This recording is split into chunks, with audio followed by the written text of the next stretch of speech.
Comissão de Constituição e Justiça do Senado Federal aprovou a PEC que propõe limites a decisões monocráticas do Supremo Tribunal Federal. André Anelli, boa noite, André.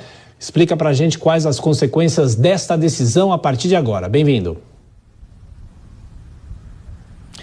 Obrigado, Tiago. Muito boa noite para você. Boa noite a todos ligados no Jornal Jovem Pan. Por enquanto, sem consequências, porque a medida ainda precisa passar pelo plenário do Senado e depois pela Câmara dos Deputados, com 3/5 de aprovação em cada uma das duas casas.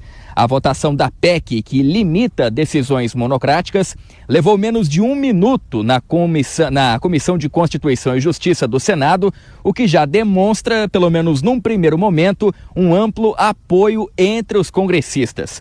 O texto, de autoria do senador Oriovisto Guimarães, prevê a definição de prazos para pedidos de vistas em processos judiciais e, principalmente, a exigência de maioria absoluta de votos dos membros de um tribunal para suspender a eficácia de leis e de atos normativos de amplo alcance. Na prática, as chamadas decisões monocráticas, que são tomadas por um só magistrado, ficam vedadas quando for para impedir a aplicação de uma lei ou um ato, seja do presidente da República ou dos presidentes da Câmara e do Senado. O autor da proposta, o senador Oriovisto Guimarães, defendeu que a medida deve equilibrar o poder do judiciário diante do executivo e do legislativo.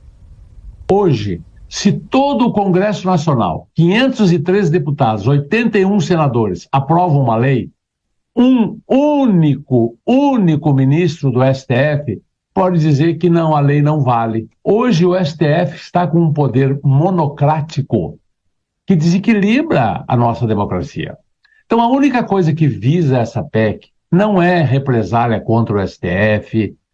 Eu entendo que o STF é necessário, precisa continuar existindo e exercendo as suas funções.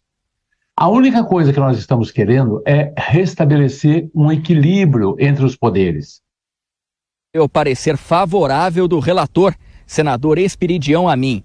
O parlamentar alegou que o poder das instituições deve ser manifestado predominantemente de forma coletiva e não individual, ou seja, sem as decisões monocráticas.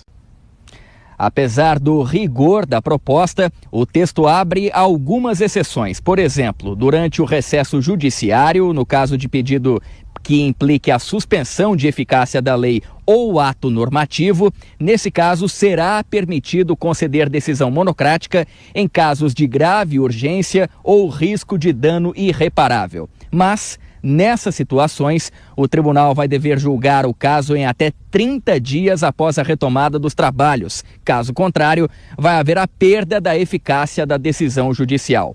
Processos no Supremo Tribunal Federal que peçam a suspensão da tramitação de propostas legislativas ou que possam afetar políticas públicas também vão ficar submetidas a essas regras de decisão monocrática, mas com prazo para análise do colegiado.